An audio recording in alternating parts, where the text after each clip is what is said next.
আমি একদিন দিমাশকের মসজিদে নবীর সাহাবী আবু দরদার কাছে বসা। রসুলের একজন সাহাবী, বিশিষ্ট সাহাবীর নাম হলো আবু দারদা। তো ওই মসজিদে দিমাশকের মধ্যে আমি ওনার কাছে বসা। ফাআতাহু রাজুলুন, এমনই মুহূর্তে একটা লোক আসলো হযরত আবু দারদার কাছে।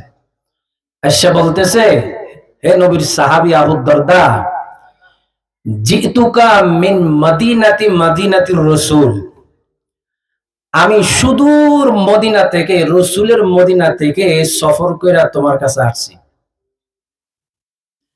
মদিনা থেকে দামেস্কের রাস্তাটা প্রায় 150 মাইলের আরো বেশি হতে পারে। তো এত সুদূর পথ পাড়ি দিয়া উনি ওনার কাছে গেছে, আবু দরদার কাছে গেছে। লোকটা বলতেছে, আমি রসুলের মদিনা থেকে আপনার কাছে আসছি। কি জন্য আসছেন? আসছি লি হাদিসিন বালাগানি আন্নাকা তুহাদ্দিসু আর রাসূলিল্লাহি সাল্লাল্লাহু আলাইহি ওয়াসাল্লাম, আমার কাছে সংবাদ আসছে যে আপনি নাকি রাসূলের পক্ষ থেকে একটা হাদিস বর্ণনা করেন। এই হাদিসটা শোনার জন্য, শিখার জন্য আপনার কাছে আসছি। আমরা আসছি আমাদের বাড়ি থেকে বেশি তো বেশি আধা মাইল, আরো কম হতে পারে। লোকটা বলতেছে, আমি এত দূর থেকে আপনার কাছে আসছি একটা হাদিস শোনার জন্য, শিখার জন্য। এই হাদিসটা কি? তখন হযরতে আবু দারদা রাদিয়াল্লাহু তাআলা তারা প্রশ্ন করে, মনে হয় অন্য কোন কাজে দিমাশকে আসছেন, আমার নাম শুনে মসজিদ আইছেন। কয় না হুজুর, আমি হাদিসের জন্যই আসছি। হযরতে আবু দারদা রাদিয়াল্লাহু তাআলা বলেন, সামি'তু মিন রাসূলিল্লাহি সাল্লাল্লাহু আলাইহি ওয়াসাল্লাম ইয়াকুল, আমি রাসূল সাল্লাল্লাহু আলাইহি ওয়াসাল্লামকে বলতে শুনেছি, মান সালাকা তরিকা ইয়ালতামিসু ফিহি ইলমান সাহালাল্লাহু লাহু বিহি তরিকান ইলাল জান্নাহ, কেউ যদি কোরআন এবং হাদিসের ইলম শিখার জন্য ঘর থেকে বের হয়ে রাস্তায় পা দেয়, আল্লাহ তার জন্য জান্নাতের রাস্তা সহজ করে দেয়।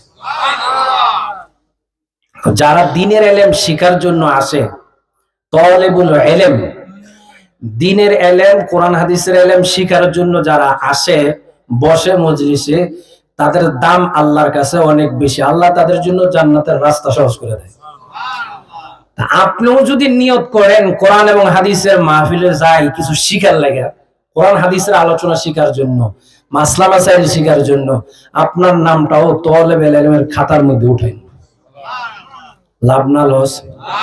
শুধু নিয়তের বেশ কম। আর যদি মনে করেন বক্তারা কেমন ছোট, একটু শূন্য টুন্য আই, আসতে পারবেন, বসতে পারবেন, লাভ নাই। এই জন্য নিয়ত ঠিক হওয়া চাই।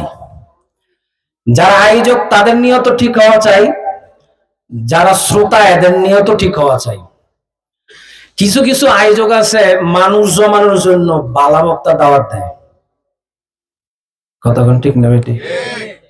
মানুষ জমানোর জন্য নিয়ত হলো মানুষ কি হইব? বেশি হইব। আচ্ছা, কোন হাদিসের মধ্যে আছে বেশি মানুষ হলে হেদায়েত হয়? জীবনে শুনছেন?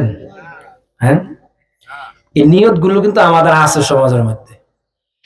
মানুষ বেশি হওয়ার জন্য বক্তা দাওয়াত দেয়, হেদায়েতের লাগে না মানুষ বেশি হওয়ার লাগে?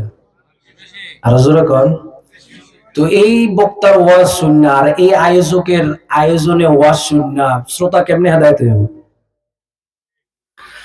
শ্রোতা একজন হোক, 10 জন হোক, 5 জন হোক, যাই হোক, নিয়ত থাকতে হবে মানুষের দিল যেন পরিবর্তন হয়, আল্লাহ যেন কথার মাধ্যমে হেদায়েত দান করে। কথা বলেন ঠিক কিনা? হযরতে কাসির ইবনে কায়েস রাহিমাহুল্লাহ উনি শুনতেছেন হযরত আবু দারদা লম্বা হাদিস বর্ণনা করতেছেন। দেখো, একজন তালেবে ইলমের মর্যাদা শুধু এতটুকু নয়, সে যখন রাস্তা দিয়ে যায় কোরআন হাদিস শিখার লাগা, তখন নূরের ফেরেশতারা নূরের পাখা তাদের নিচে, পায়ের নিচে বিছায় দেয়। তার জন্য আসমান এবং জমিনের মধ্যে যা আছে, যত প্রাণী আছে, যত মাখলুকাত আছে, সমুদ্রের মাছ সহ তার জন্য দোয়া করতে থাকে। এত ফজিলত একজন ইলমে দ্বীন অন্বেষণকারীর। শুধু নিয়তের বেশ কমে আপনি তলেবে ইলম হইতে পাইতেছেন না। নিয়ত যদি ঠিক থাকে আপনিও তলেবে ইলম হিসাবে আল্লাহর কাছে গণ্য হবেন। সুবহানাল্লাহি বিহামদি। পবিত্র কোরআনুল কারীমের সূরাতুল মুদ্দাসসিরের কয়েকখানা আয়াতে কারিমা তেলাওয়াত করতেছি, তেলাওয়াত করেছি। আল্লাহ পাক যদি তৌফিক দান করেন এই আয়াতগুলোকে সামনে রেখে আপনাদের সামনে কিছু কথা বলবো। আমা তৌফিক ইল্লা বিল্লাহ।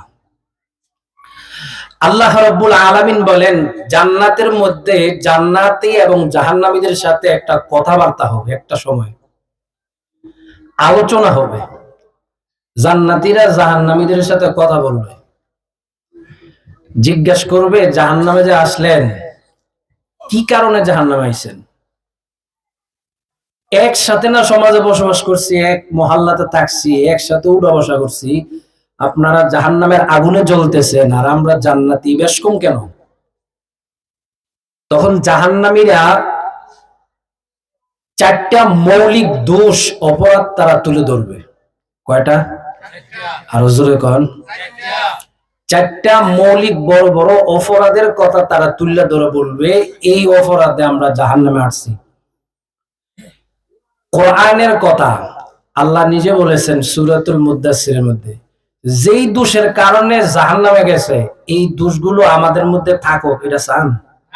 আরো জোরে কন। বুঝা শূন্য করেন। যেই দোষের কারণে, যে অপরাধের কারণে জাহান্নামীরা জাহান্নামে গেছে, এই অপরাধগুলো আমাদের মধ্যে আমাদের ভিতরে থাকুক, এটা কি চান নাকি আপনারা? এই অপরাধগুলো বাদ দিতে হবে। জান্নাতীরা জাহান্নামীরা যখন জাহান্নামে যাবে, ফেরেশতারাও জিজ্ঞাসা করবে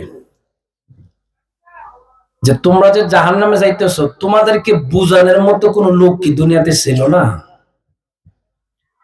আল্লাহর তৈরি জাহান্নামে একটা আসেনি? আরো জোরে কোন। কুল্লামা উলকিয়া ফিহা ফাওজুন সাআলা